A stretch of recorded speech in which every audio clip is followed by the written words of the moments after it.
So on the one hand, you have the Canon R6 Mark II, currently priced at $2,000, and on the other, you have the R6 Mark III at $2,800. So what are the real differences between these two cameras? And should you go for the R6 Mark III or save yourself $800 and go for the R6 Mark II instead?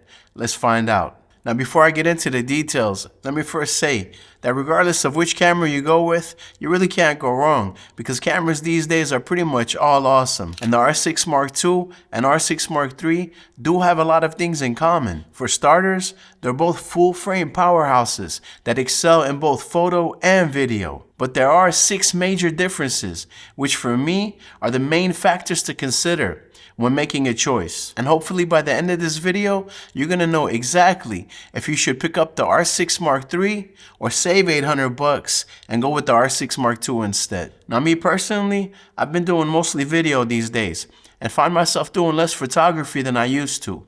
So let's start with the video capabilities first. Both cameras can shoot 4K video, up to 60 frames per second.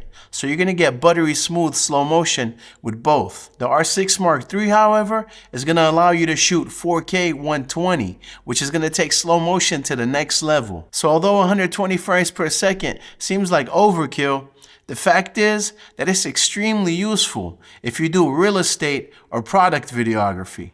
The next major difference between the video capabilities of these two cameras is the log profiles that they come with. The R6 Mark II comes with C-Log 3, which has a lot of dynamic range and is relatively easy to color grade. I've never felt the need to use a different log profile, and C-Log 3 is plenty good for me. But here's the thing, the R6 Mark III comes with both C-Log 3 and C-Log 2. And contrary to how Canon decided to name these profiles, C-Log 2 is Canon's premier log profile, which is better than C-Log 3. And it's the profile that comes in their cinema cameras. The real advantage is that you can use the R6 Mark III as a B cam to one of Canon's cinema cameras. That way you can shoot everything in C-Log 2 and it should be much easier to color match. The sensor in the R6 III is the same exact sensor used in the C50. So if I owned the C50 and I wanted a B cam, the R6 Mark III would be a perfect hybrid option. Now, whether you have access to C-Log 2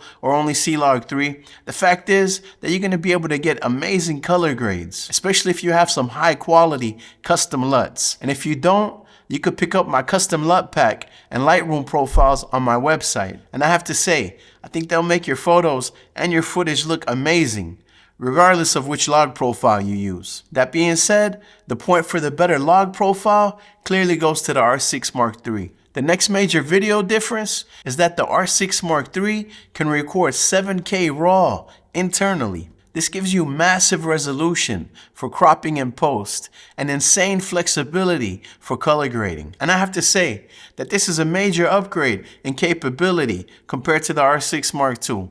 But if I'm being honest, it's one of those things that I would for sure feel cool for having, but would probably hardly ever use. The reason I say that is because when shooting RAW, the file sizes are going to be ridiculous, and the advantage you get in image quality isn't leaps and bounds better than what you're going to get out of the normal 10-bit log profile. Now don't get me wrong, it's definitely better, and you're going to have more capability to tweak everything in post. But does it justify increasing the file sizes to where it's going to take you all day just to transfer the files? That's for you to decide. The main advantage here for me isn't the raw capability. It's the fact that the R6 III allows you to shoot in 7K and C-Log. That way you don't get the crazy file sizes, but you're still able to shoot in 7K, which is going to allow you to reframe on a 4K timeline without losing any quality. But to be fair to the R6 Mark II, it can also shoot in 6K ProRes, but you need an external recorder, which complicates things a bit. So in my opinion,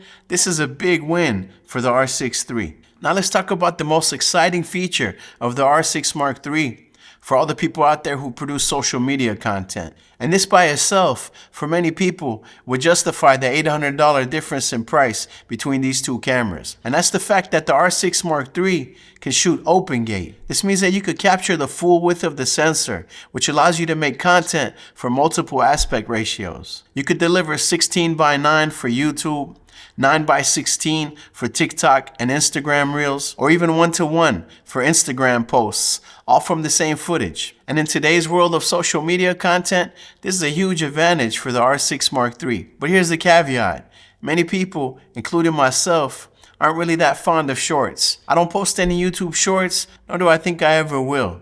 But if you're doing client work and that's something that they want, then well, it's a big point for the R6 III. Now, so far, all we've really covered is the differences in video capabilities, but there are some major differences in photo capabilities as well. And the first one we're going to talk about is the new 32.5 megapixel sensor, which gives you 8.5 megapixels more than the 24 megapixel sensor on the R6 II. And if you like to make prints out of your photos, then that extra 8.5 megapixels is a big deal because it's going to allow you to crop into the image as well as making larger prints. But if all you do with your photos is post them on social media, then 24 megapixels is more than enough.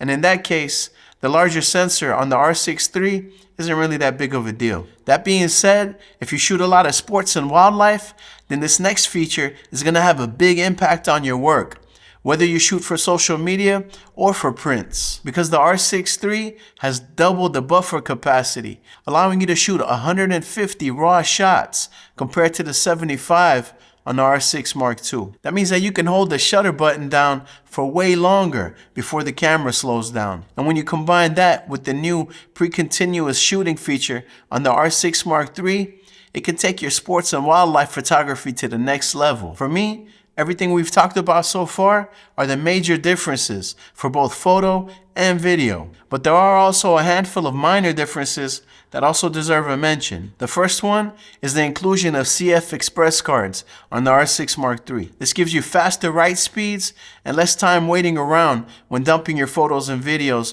onto your computer. Next would be the R6 Mark III's full-size HDMI port, instead of the micro HDMI on the R6 Mark II. Next, we have the improved IBIS, which although on the spec sheet only gives you a half a stop more stability than the 8 stops of the R6 II, the fact is that when shooting wide-angle video, it looks like it has less corner wobbles than the IBIS on Canon's previous cameras. And lastly, we have a little bump in autofocus performance on the R6 Mark III, with improved autofocus tracking, better subject detection, and better eye tracking for both humans and animals. Now, before I give you my verdict on which camera I think is the better value for money, and if the extra $800 is justified on the R6 Mark III, first let me mention a few things that you might want to consider. If all you do is photo, then honestly, the R6 Mark II is a perfectly fine camera. But if you really want the pre-continuous shooting, the double buffer capacity, the CF Express card slot, and the higher resolution sensor, then the R6 Mark III makes sense. But if you're like me and mostly do video, then in that case, it's a no-brainer. The R6 Mark III is most definitely worth the extra $800. Now, if I already had an R6 II, then I would think long and hard about having to go through the process of selling the camera and then putting an additional $800 on top to get the R6 Mark III. But if I didn't own either camera, then I would most definitely save up the extra $800 and go for the R6 III over the R6 II. Now, if I was in a difficult financial position and I really needed a camera, then honestly, I wouldn't go for either of these cameras. And instead, I'd go for the Canon R8, which is Canon's cheapest full-frame body, currently coming in at only $1,300. And it has the same full-frame sensor as the R6 Mark II, so it's going to give you amazing photos and videos. Now, regardless of which camera you end up choosing, I hope that this video made your buying decision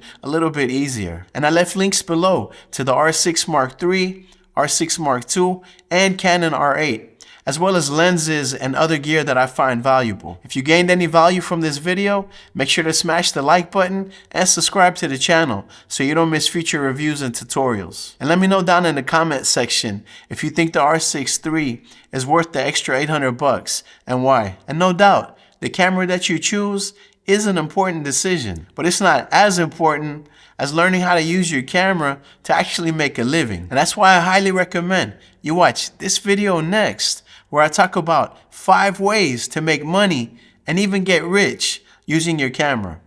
I appreciate you watching to the end, and I'll see you in the next one. It's Fulan Creative signing out. Peace.